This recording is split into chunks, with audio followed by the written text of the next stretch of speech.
नमस्कार, मैं हूं गायत्री व्यास वीएनएम न्यूज रूम से। देश में सबसे ज्यादा कोरोना केस के शहरों की सूची के ऊपर नजर डालें तो सूरत 10वें स्थान पर है। सूरत में 1100 से ज्यादा मामले हैं और सामने 24,000 से ज्यादा मामलों के साथ मुंबई पहले स्थान पर है। 11,000 से ज्यादा मामलों के साथ दिल्ली दूसरे स्थान पर और 9,000 से ज्यादा मामलों के साथ अहमदाबाद तीसरे स्थान पर है। अम्फान की बात करें तो अम्फान के चलते बंगाल में तूफान की वजह से 72 लोगों की मौत हुई है। सीएम ममता बनर्जी ने कहा कि इससे पहले ऐसी तबाही कभी नहीं देखी। मोदी बोले, मदद में कसर नहीं छोड़ेंगे।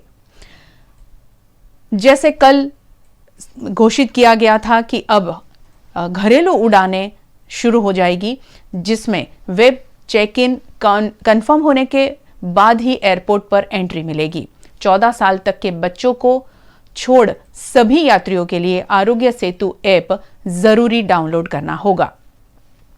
कोरोना के बीच बॉर्डर से खबर आई है, पुलवामा में पुलिस और सीआरपीएफ के नाके पर आतंकवादी हमला हुआ है, जिसमें एक जवान शहीद हुआ है और एक की हालत गंभीर बताई जा रही है। कोरोना अपडेट पर नजर डालें तो विश्व में आंकड़े लगातार बढ़ते जा रहे हैं।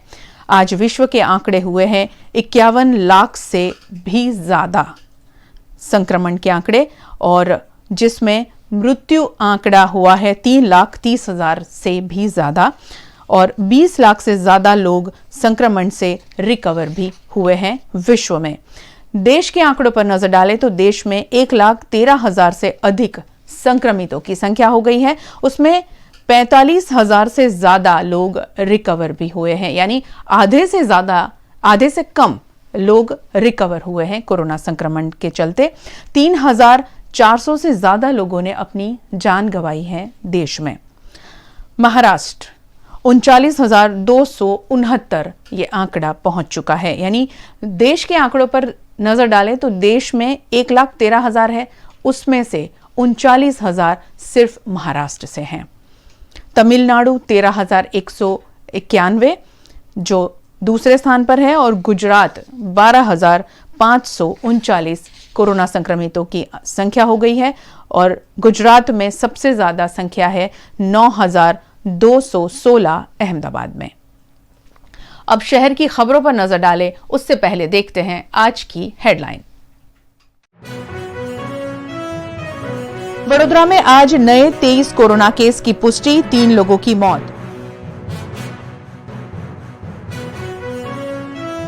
ऑड इवन फॉर्मूला का शहर में उल्लंघन, दुकानदारों को तो ठीक, अधिकारियों को भी नहीं है प्रक्रिया की जानकारी। और कोरोना के केस बढ़े तो देश में बिगड़ सकते हैं हालात, सुचारू स्वास्थ्य सुविधा का देश में अभाव।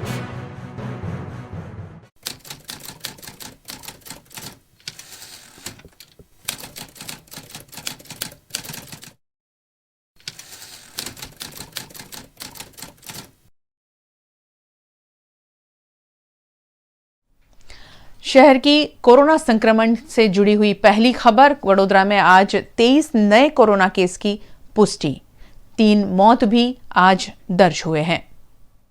वडोदरा में धीमी गति से ही सही लेकिन ठोस रूप में कोरोना संक्रमण आगे बढ़ रहा है। रोजाना के करीबन 15 से 25 मामले सामने आ रहे हैं। वडोदरा के स्वास्थ्य विभाग द्वारा कोविड-19 वायरस का संक्रमण पकड़ने के लिए रोजाना 125 से लेकर 175 जितने लोगों की टेस्टिंग की जाती है। बीते 24 घंटों में स्वास्थ्य विभाग द्वारा 134 सैंपल लिए गए, जिसमें से 111 सैंपल नेगेटिव और 23 सैंपल पॉजिटिव पाए गए हैं। वडोदरा में अब तक कोरोना संक्रमितों की संख्या 773 हो गई है, जिसमें से 263 मरीजों का इलाज किया जा रहा है। इन मरीजों में 249 मरीज स्टेबल है, 8 मरीज ऑक्सीजन पर है, जबकि 6 मरीज वेंटिलेटर पर।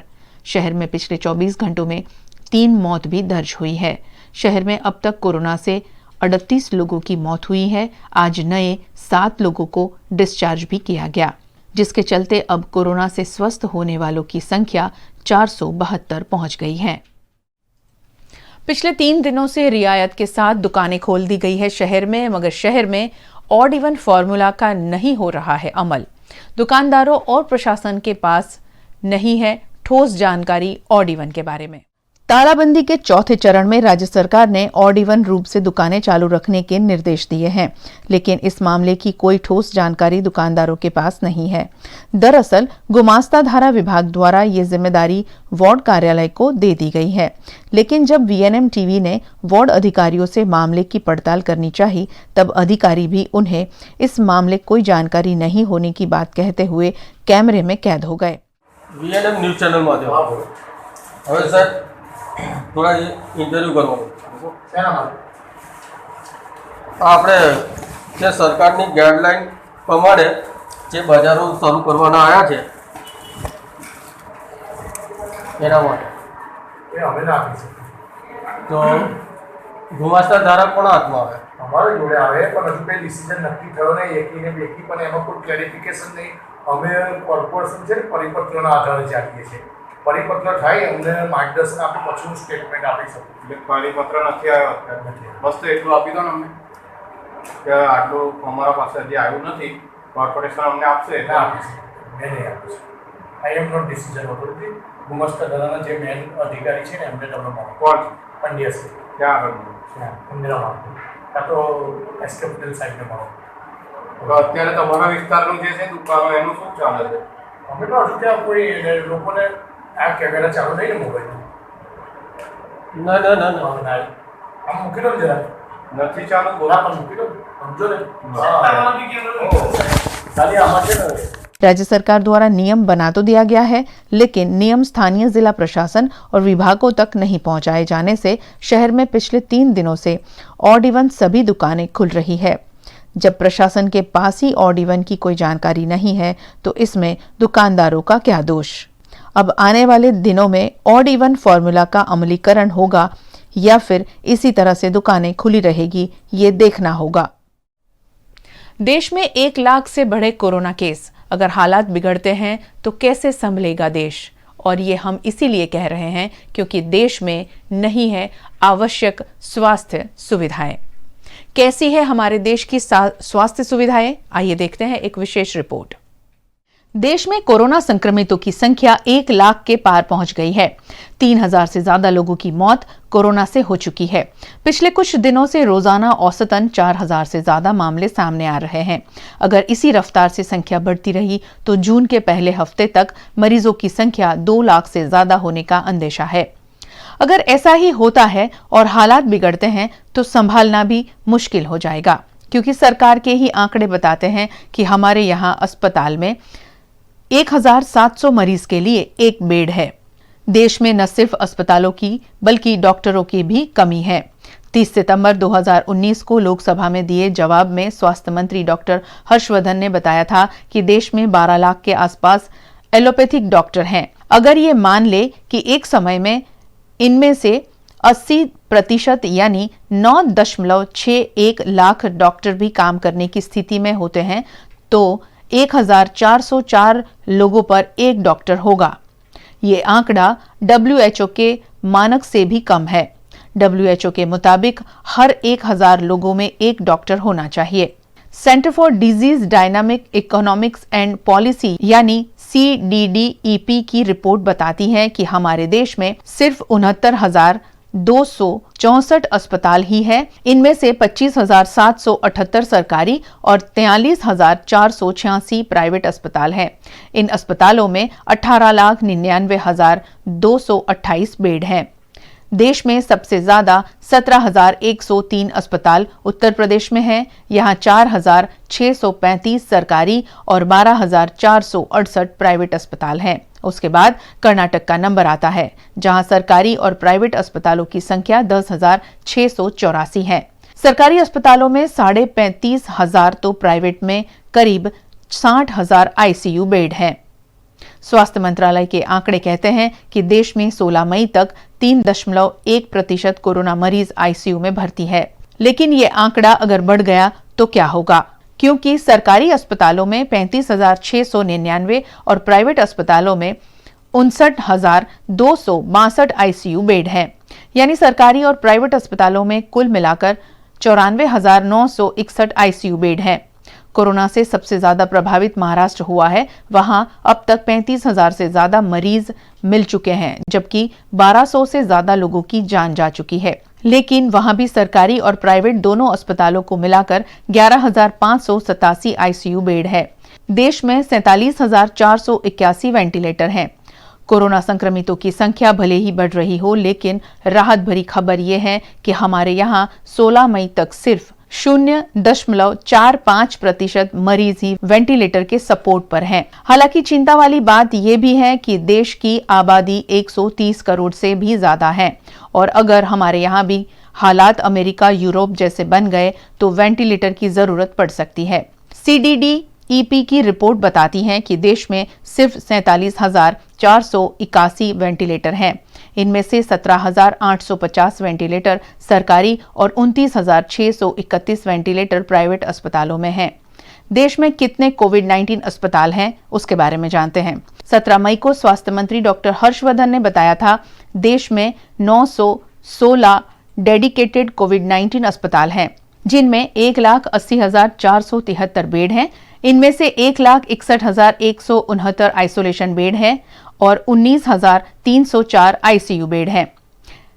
इसके अलावा कोविड-19 हेल्थ सेंटर भी बनाए गए हैं, जिनमें 1,17,775 आइसोलेशन बेड और 10,529 आईसीयू बेड हैं। इसके साथ ही 9,536 क्वारंटाइन सेंटर और 5,64,632 बेड वाले 6,309 कोविड केयर सेंटर भी हैं।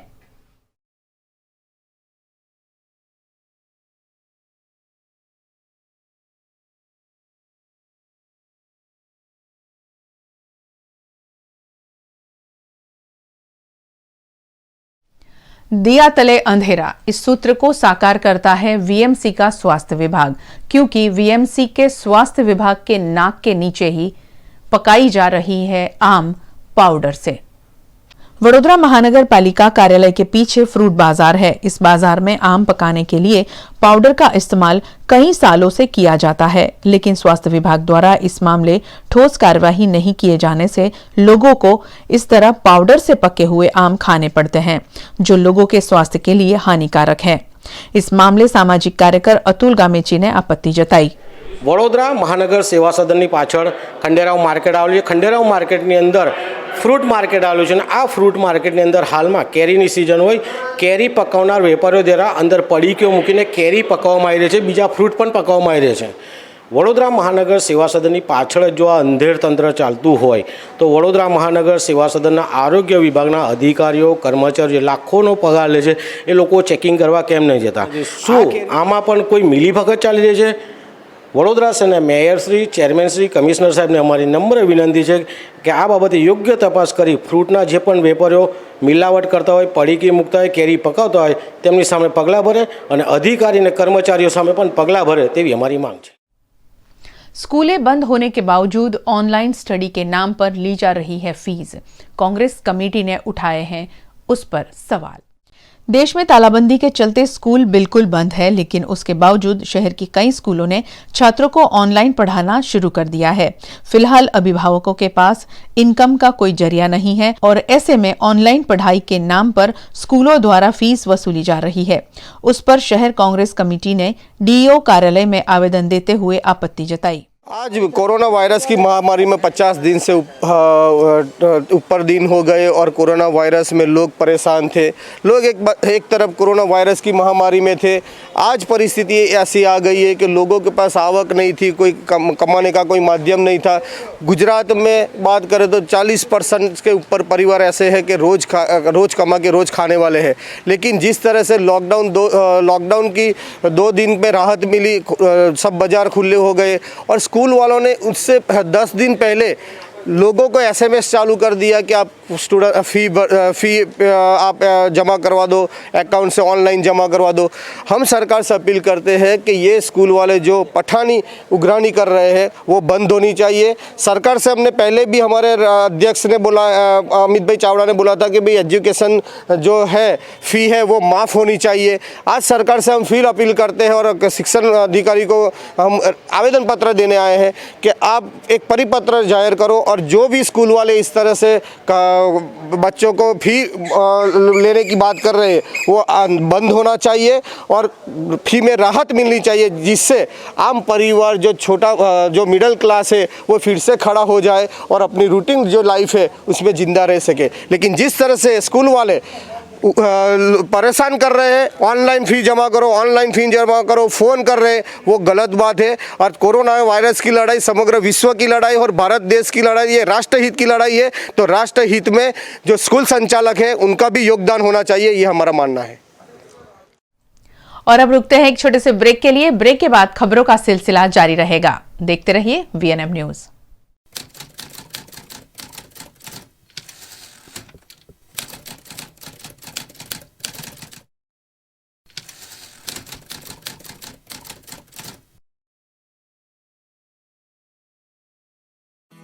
Future link consultants 18 years of experience जो देगा आपके सपनों को पंख।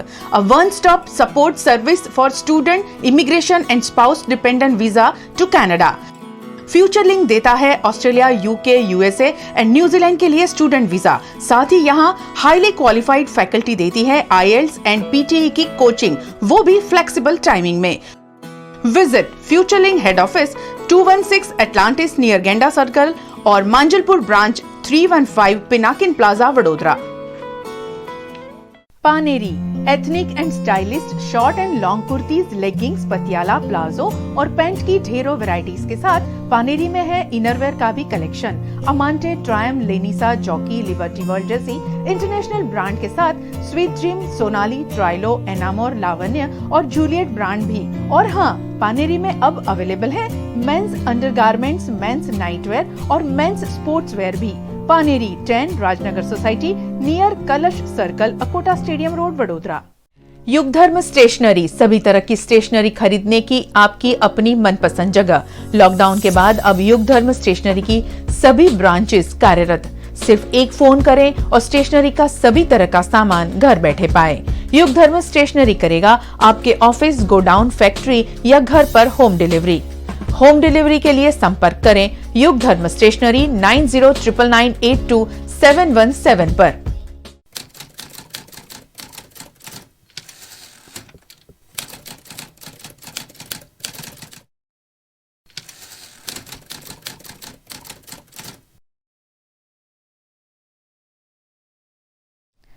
वासना भाईली रोड पर वुडा आवास में 5 वर्ष की मासूम पर दुष्कर्म किया 16 साल के नाबालिग ने। आज पुलिस ने उसी मामले तफ्तीश की। वासना वुडा के मकान में रहने वाली 5 साल की बच्ची पर पड़ोस में रहने वाले 16 साल के नाबालिग द्वारा दुष्कर्म किए जाने की घटना जेपी रोड पुलिस थाने में दर्ज हुई है।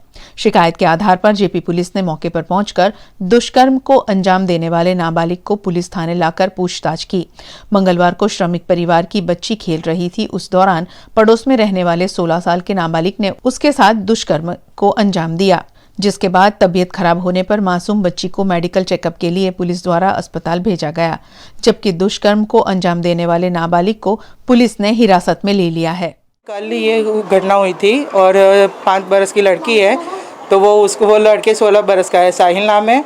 वो आया, बुलाया उसको, छोटी लड़की को बुला के उसने अपने ही घर में पीछे की रूम में ले जाके उसके कपड़े निकाले। लड़की खुद बोल रही है। को हम लोगों ने पूछा तो लड़के बोलता है कि ये नहीं, कुछ नहीं किया वगैरह वगैरह बोलता है। फिर बोलता है हाँ मैंने किया, फिर बोलता है नहीं मैंने ऐसा नहीं किया वैसा नहीं, फिर बोलता है हाँ, मतलब वो घुमा रहा है बात है। नागरवाड़ा गेट फलिया को ऑरेंज जोन घोषित करने पर वहां से निकले भाई बहन की पिटाई की पुलिस ने, जिसमें बहन को काफी चोट आई है। शहर के नागरवाड़ा इलाके के गेट फलिया में रहने वाले परिवार के कृतेश राजपूत को इलाके से बाहर निकलने पर पुलिस द्वारा रोका गया। नागरवाड़ा के गेट फलिया को ऑरेंज जोन में तब्दील कर दिया होने की खबर अखबार में पढ़ने के बाद गेट फलिया में रहने वाले कृतेश राजपूत उनकी बहन और मां से मिलने जा रहे थे। उस दौरान पुलिस ने कृतेश को रोककर उसकी गाड़ी जब्त कर ली। लड़के द्वारा अपनी मां और बहन को मौके पर बुलाया गया। इस दौरान पुरुष पुलिस कांस्टेबल द्वारा लड़के की बहन श्रेयांशी राजपूत से मारपीट की गई, जिसमें श्रेयांशी घायल हुई।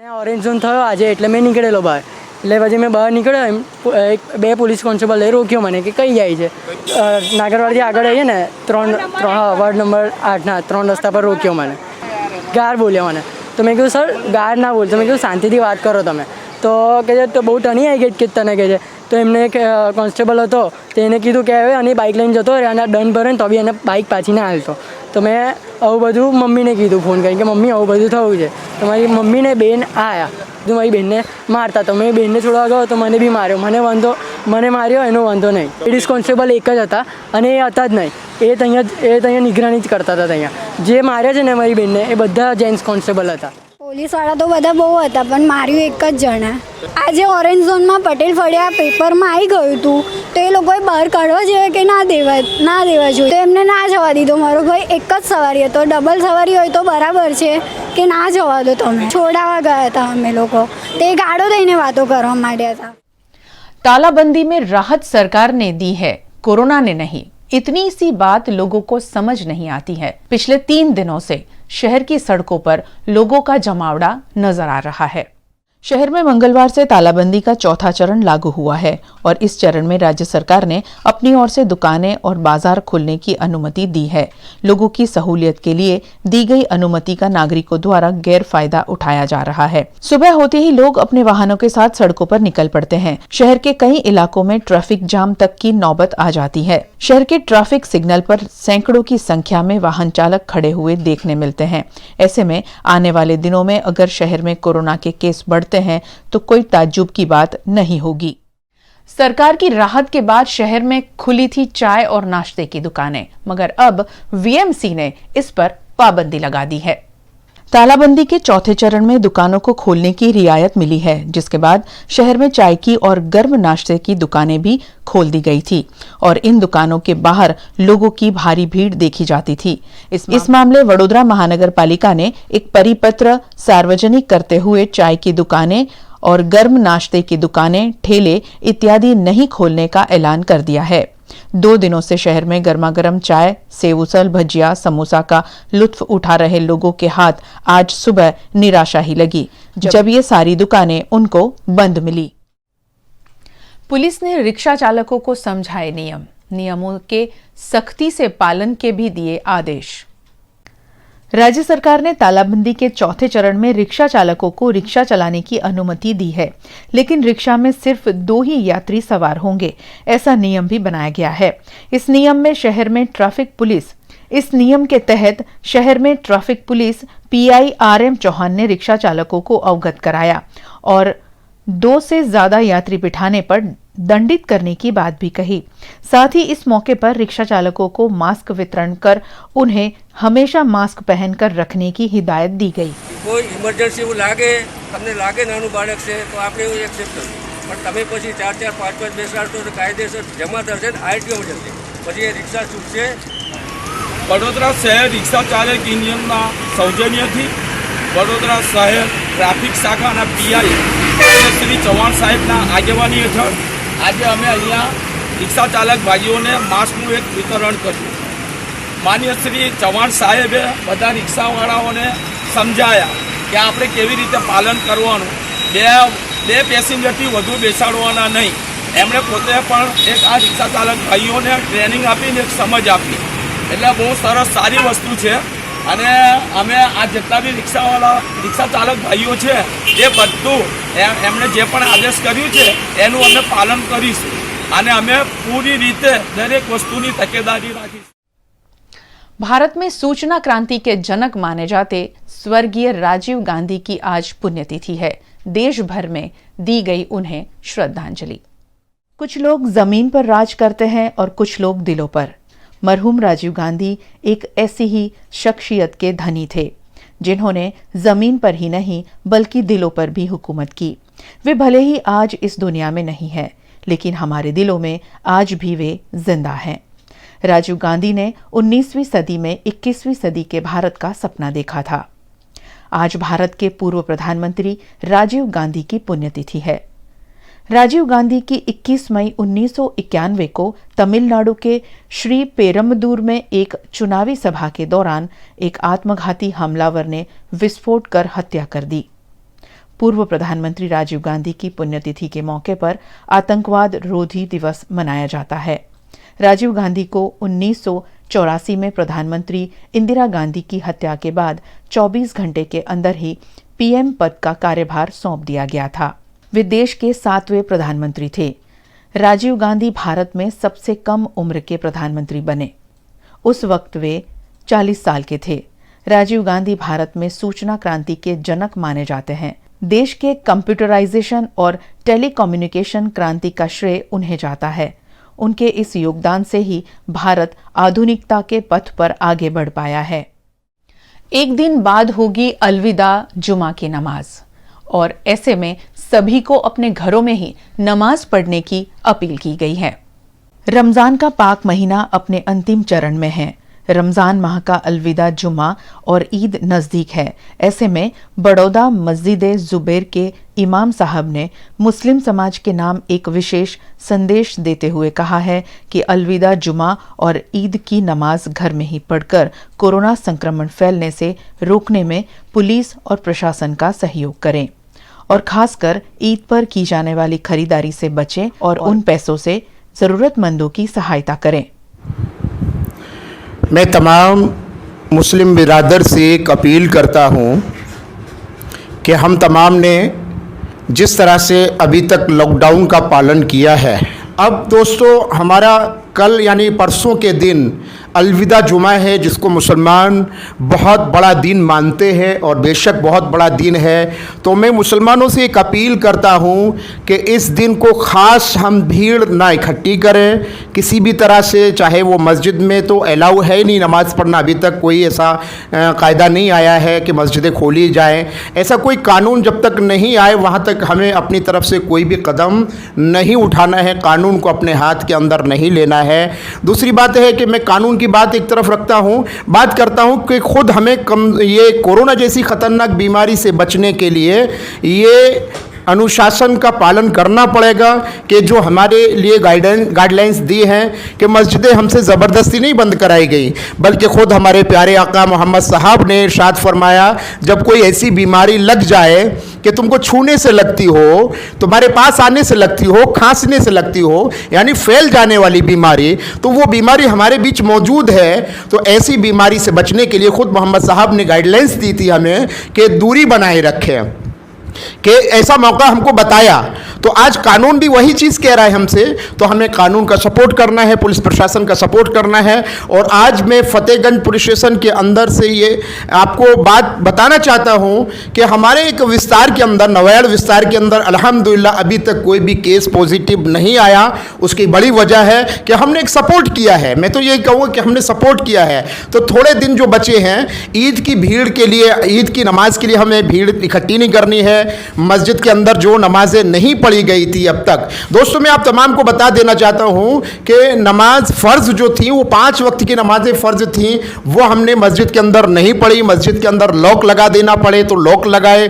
हमने जुमा की नमाज जो अहम नमाज हुआ करती थी वो नहीं पढ़ी, तो उसके लिए भी हमने पुलिस प्रशासन का सपोर्ट किया।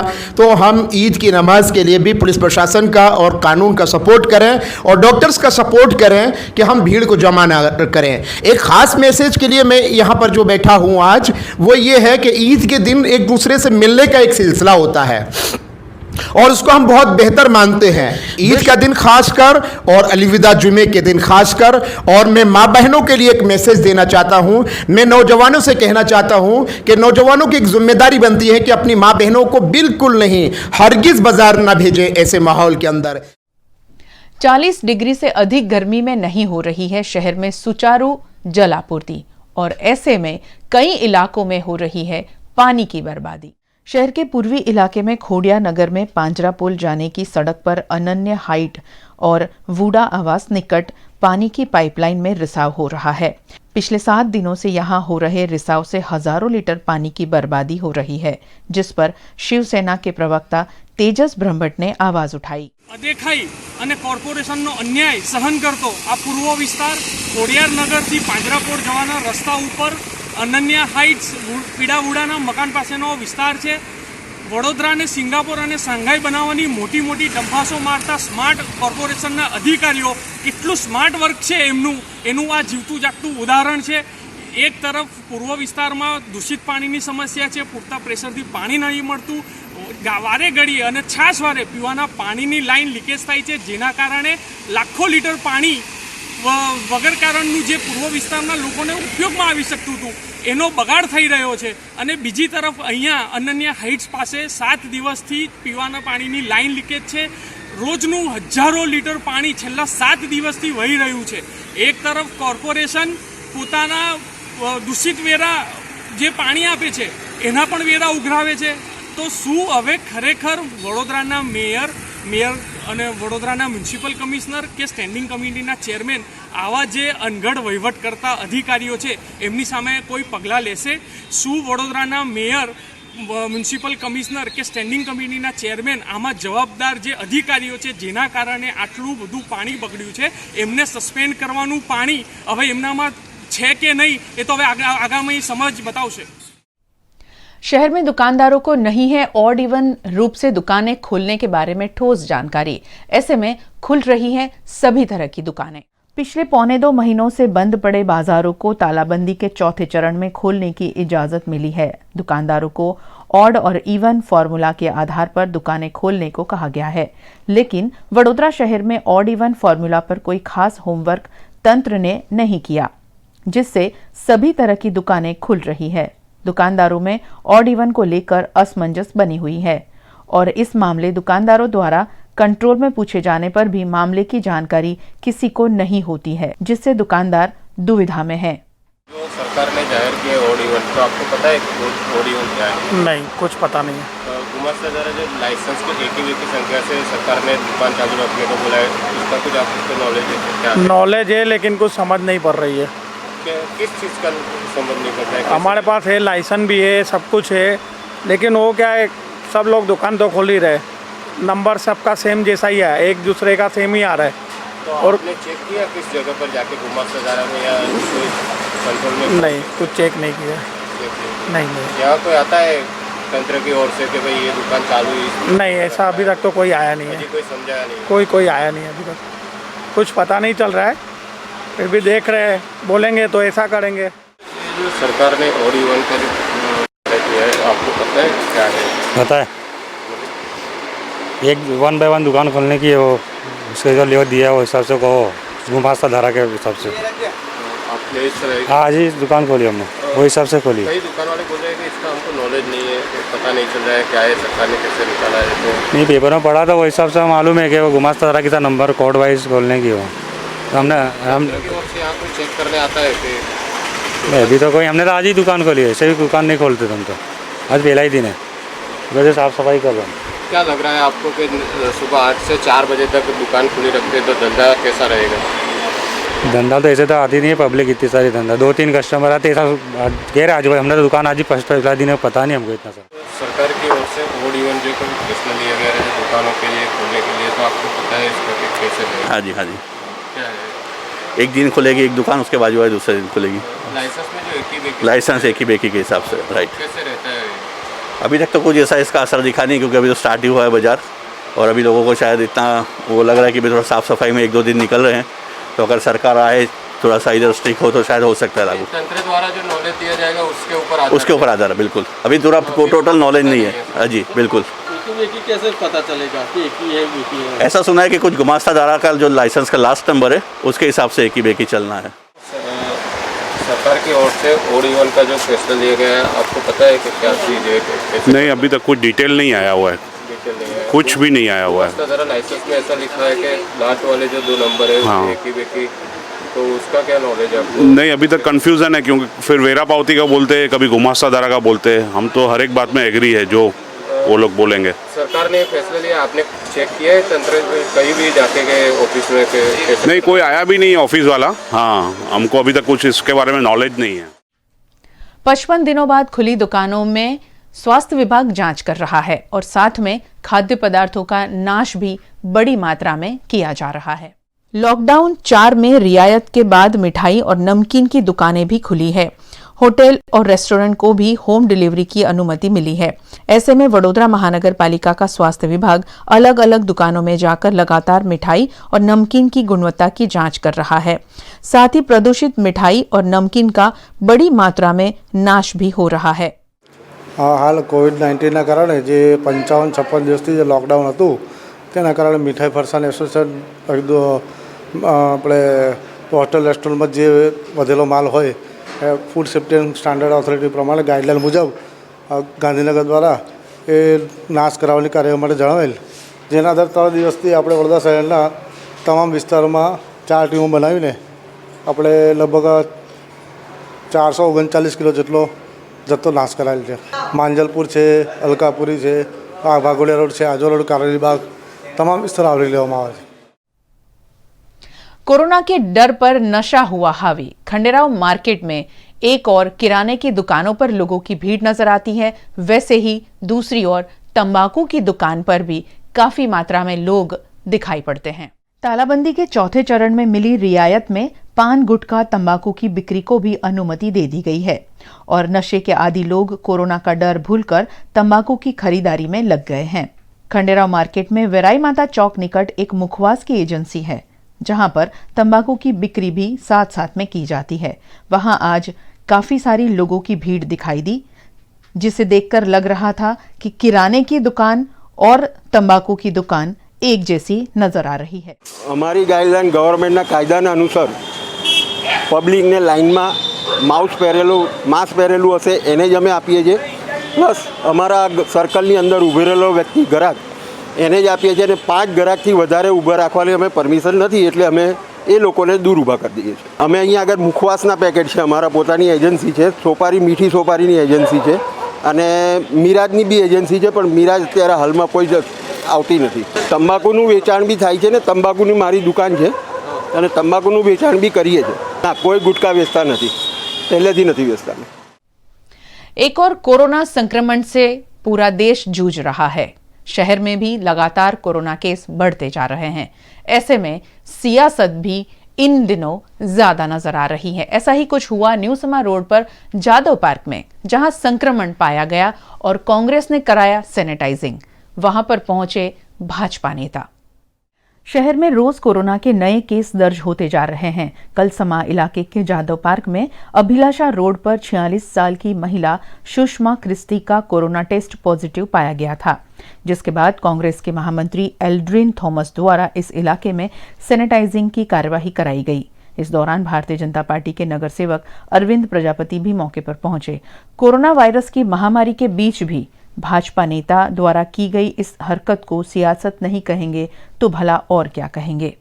अमरा द्वारा छेल्ला 1 महीनाथी वॉर्ड नंबर 2 में घरे घरे जई अने सेनेटाइजरनो कार्यक्रम अमे करीए छीए अने लोकोने कामरूप मददरूप थईए छीए। काले अमे जादव पार्कनी आगळ 2 सोसायटी में सेनेटाइजर करी रह्या हता, त्यारे जादव पार्कमांथी अमारो संपर्क करवामां आव्यो अने कीधुं के भाई अमारे त्यां कोरोना पॉजिटिव केस आव्यो छे, त्यां तात्कालिकमां अमारे त्यां सेनेटाइजर करवा आओ, जेथी अमे हूँ अने पारसभाई प्रजापतिने अमारी टीम सेनेटाइजर करवा जादव पार्क में पहुँची गई।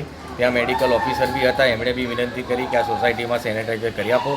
तमे तात्कालिक धोरणे त्यां सेनेटाइजर कर्युं अने लोकोने जे एक भय पैदा थयेलो एनाथी दूर थयो। एस्ट्रॉइड के बाद नया धूमकेतु पृथ्वी के निकट से गुजरेगा, जिसे 27 मई को पृथ्वी की सतह से देखा जा सकेगा। पिछले महीने 29 अप्रैल को विशाल एस्ट्रॉइड का पृथ्वी से टकराने का खतरा टला ही था कि ऐसी ही एक और खगोलीय घटना के आसार बन रहे हैं। हालांकि इस बार एस्ट्रॉइड नहीं है, लेकिन एक विशाल धूमकेतु कॉमेट पृथ्वी की ओर तेज गति से चला आ रहा है। ये सूर्य की तरफ से पृथ्वी की कक्षा में प्रवेश करने जा रहा है। मई के अंत तक ये पृथ्वी के बेहद नजदीक आ जाएगा। ये 27 मई 2020 को पृथ्वी की सतह के बेहद करीब होगा। इसे धरती से सीधा भी देखा जा सकता है। धूमकेतु का नजर आना अपने आप में दुर्लभ घटना है, क्योंकि ये कई वर्षों में एक बार नजर आता है। बताया जा रहा है कि इसके चलते आसमान का रंग हरा हो जाएगा, जो कि एक रोमांचकारी अनुभव होगा। गुजरात के कई शहरों में आत्मनिर्भर गुजरात के तहत लोन देने की कार्यवाही शुरू कर दी गई है, मगर वडोदरा की बैंकों में नहीं दिए जा रहे हैं आवेदन, लोग लोन लेने पहुंचते तो हैं बैंक, मगर उनको वापस लौटना पड़ता है।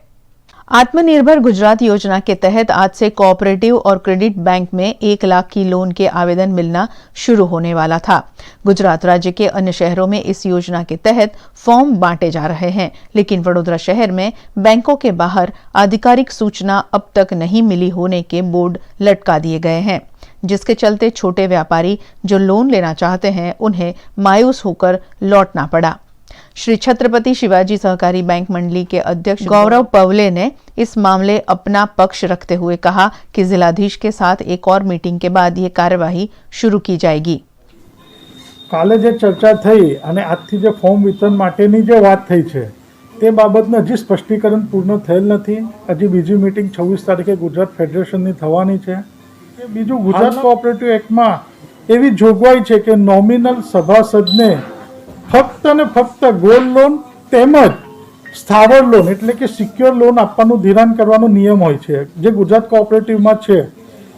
પણ એવી કોઈ વ્યાખ્યા આ ફોર્મમાં છેલ્લા એવું લખેલું છે કે તમારા પોતાના પેટા નિયમોને આધીન રહીને આ ધિરાણ કરવાનું રહેશે। એટલે ધિરાણની વ્યાખ્યામાં બીજો વિષય એવો બી આવે કે આ નોમિનલ સભાસદને 1 લાખ રૂપિયા અમારાથી અપાય નહીં। અને આના ક્રાઇટેરિયામાં એવું કોઈ જગ્યાએ કમ્પલસરી નથી કે 1 લાખ છે 25,000 સંસ્થા જે નક્કી કરે તે રીતે આપી શકાશે। અને હાલમાં વડોદરાની ઘણી સંસ્થાઓ જોડે અમારી જે વાર્તાલાપ થઈ છે તે જોતા ઘણી સંસ્થાએ એવું કીધું છે કે પોતાને આ ધિરાણ આપવું પોસાય એવું નથી, કારણ કે હાલમાં નાની નાની કોઓપરેટિવ બેંક નેશનલાઇઝથી થોડું વધારે વ્યાજ આપતી હોય છે એફડીઆર હોલ્ડરને, એટલે એ લોકો 8-8.5% એફડીઆરનું વ્યાજ આપતી હોય અને એને 8% ધિરાણ કરવાનું જો જણાવવામાં આવે તો એની માટે અશક્ય છે આ ધિરાણ કરવું। कोरोना के डर के बीच भी अब औद्योगिक इकाइयां शुरू कर दी गई है। कंपनियां उठा रही है कोरोना संक्रमण रोकने के हर संभव एहतियाती कदम। कोरोना को फैलने से रोकने के लिए आरआर काबिल कंपनी में क्या कदम उठाए जा रहे हैं, आइए आपको दिखाने ले चलते हैं। वाघोडिया में स्थित आरआर काबिल के प्लांट में जहां कर्मचारियों को सैनिटाइजिंग और स्क्रीनिंग के बाद ही प्रवेश दिया जाता है, जिन बसों से कर्मचारी कंपनी में आते हैं वहां सोशल डिस्टेंसिंग मेंटेन होता है। सभी कर्मचारी मास्क लगाकर ही काम करते हैं। आरआर काबिल में ऑटोमेटिक सैनिटाइजर मशीन भी लगाया गया है ताकि बिना बोतल को छुए कर्मचारी अपने हाथों को सैनिटाइज कर सकें। जिन बसों से कर्मचारी आवाजाही करते हैं उन बसों का हर रोज सैनिटाइजिंग होता है। कंपनी के हर एक प्लांट में सभी मशीनों में बनने वाली प्रोडक्ट और कंपनी में आने वाले रॉ मटेरियल हर चीज सैनिटाइज होती है। कंपनी की कैंटीन में भी सैनिटाइजिंग मास्क और सोशल डिस्टेंसिंग सुनिश्चित किया गया है। ऑफिस में भी कर्मचारी दूर दूर बैठकर अपना काम करते हैं। जिन वाहनों से कंपनी में बनने वाला प्रोडक्ट डिस्पैच किया जाता है वे भी सैनिटाइजिंग की प्रक्रिया से गुजरने के बाद ही भेजा जाता है। यानी आरआर काबिल अपनी ओर से पूरी कोशिश कर रहा है कोरोना का संक्रमण रोकने की। आप भी ऐसे हर संभव कदम उठाएं और अपने आप को कोरोना वायरस से सुरक्षित रखें और अपनी कंपनी के कर्मचारियों को भी। वडोदरा की भाईलाल अमीन अस्पताल के सावली में रहने वाले कर्मचारी कोरोना से संक्रमित हुए हैं। सावली में फिर एक बार हड़कंप मच गया। सावली तालुका के ग्रामीण इलाके में कोरोना संक्रमण का केस देखने मिला है। सावली तालुका के पिलोल गांव के पेटापुरा नान्नापुरा में रहने वाले 48 वर्षीय रतिलाल परमार कोरोना संक्रमण का शिकार हुए हैं, जो वडोदरा के भाईलाल अमीन अस्पताल के एक्सरे विभाग में कार्यरत हैं।